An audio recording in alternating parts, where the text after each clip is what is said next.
This has been awesome. I mean, these really don't just apply specifically to our children, do they? I mean, these are really principles that we really need to take a hard look Absolutely. at as parents, as adults, and going, what am I using technology for? Right? Yes. And am I being transparent? Right? Absolutely. Am I allowing my device to disrupt personal relationships with my spouse or my loved ones, my or kids. my own children, and I think we can all say, and I'm guilty at times of being engaged in something on my phone or tablet and having a child come in and almost just ignoring that child or dismissing them.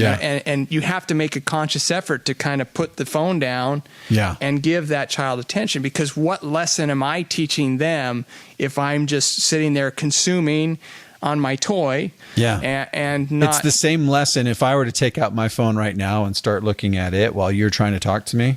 What does that say?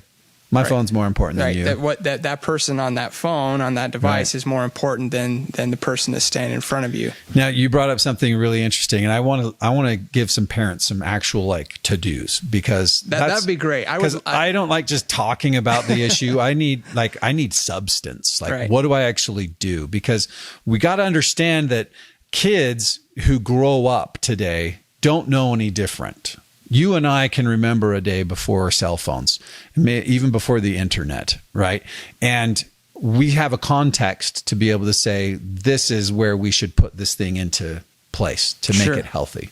Kids who grow up today, that's part of their everyday life. They have no context to that. And it's up to us to help give them that context. So here's the context. Number one, nothing you do online is private.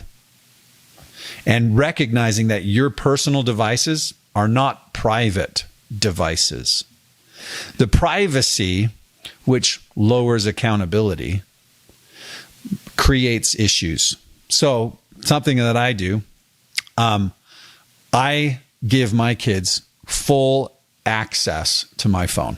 If they wanted to look through my texts, you're welcome to. You look through my browsing history, you're welcome to. Look through my photos.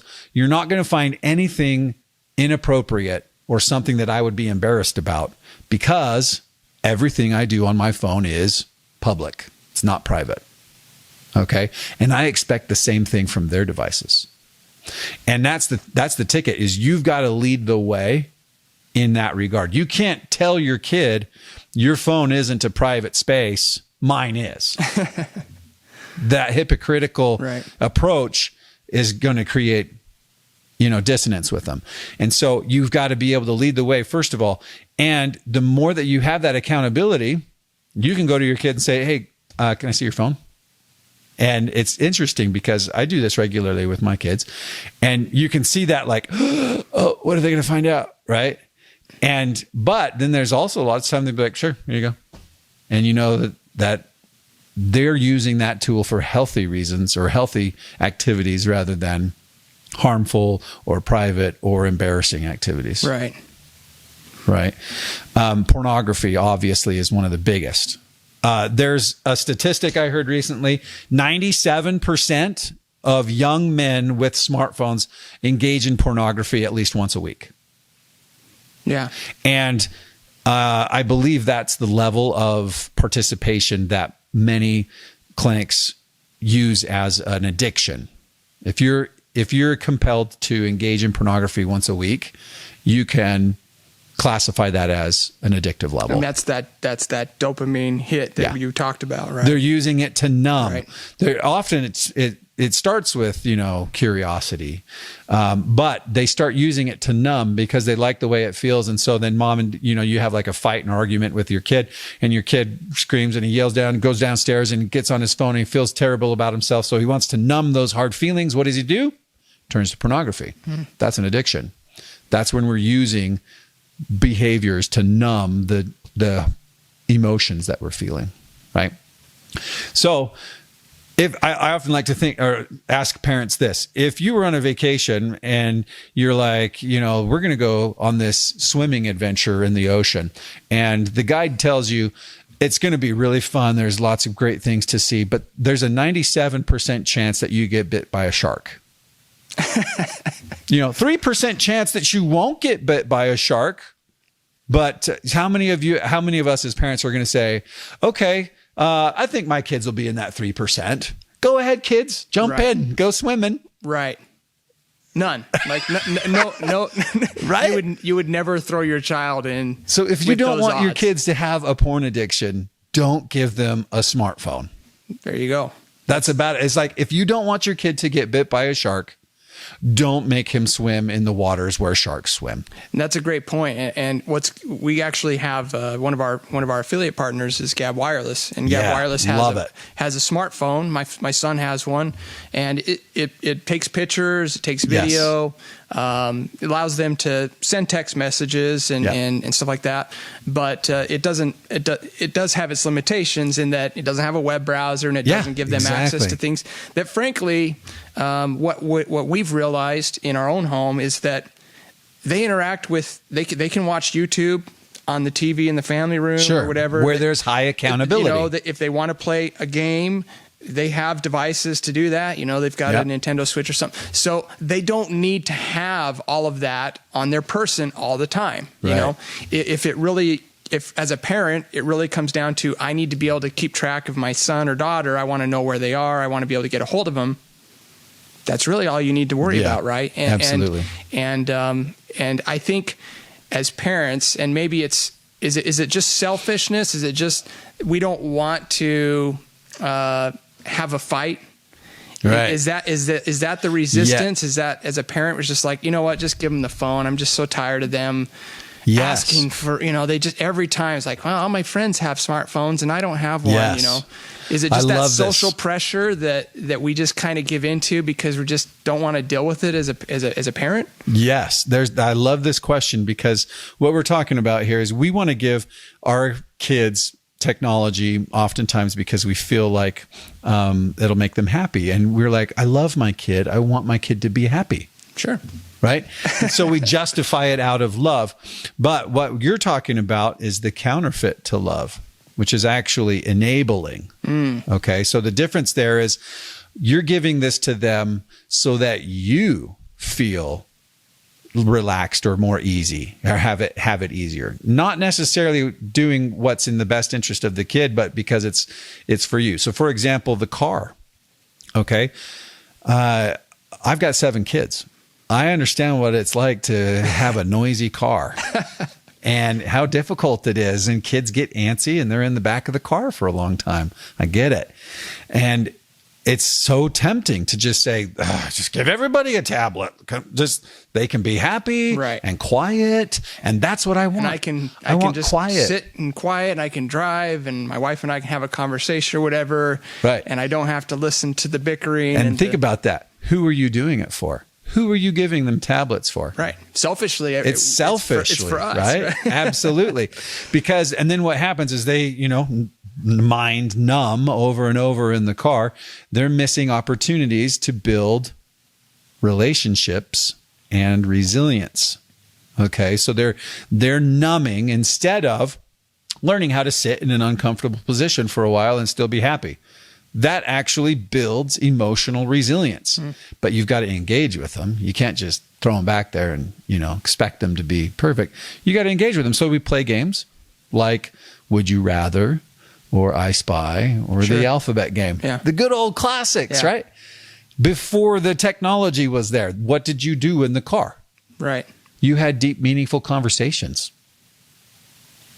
And we've eliminated that from society, and by and large.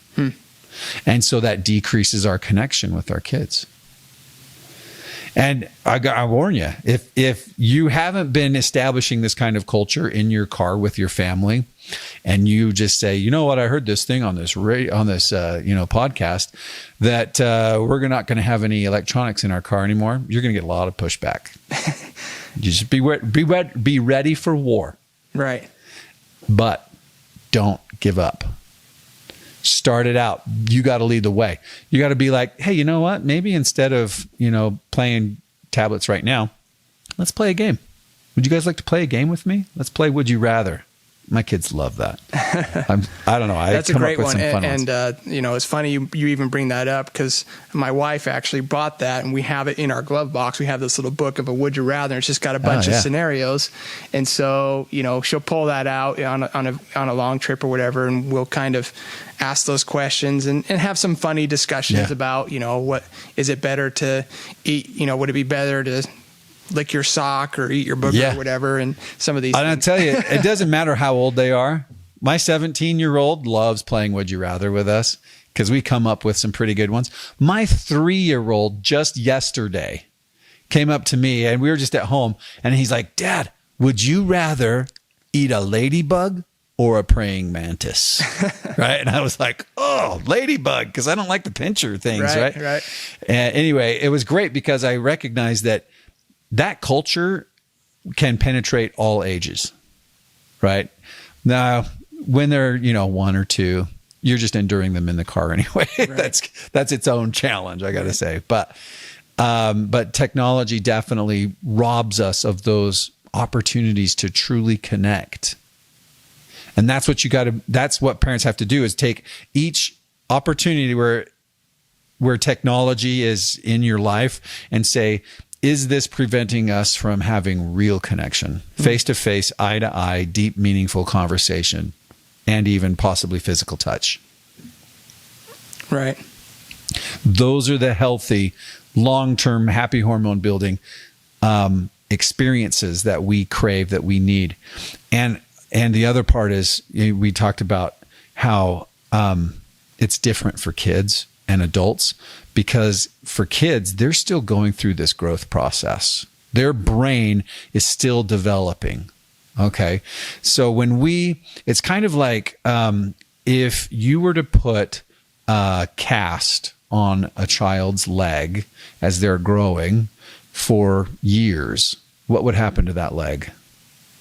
It'd probably stop growing, I assume. It would probably stop growing. It would atrophy. It would atrophy and just... Because it doesn't require strength, and it's being limited in its mobility, right? So, and the cast is taking all the pressure of walking and whatever, right? There would be some real physical complications to having that happen. The same thing is when we put something in front of our brains that don't require us to grow neurologically, we hamper that ability. So especially during those teen years, like, the forebrain, the front part of the brain, its primary development happens between ages 11 and 25 years old.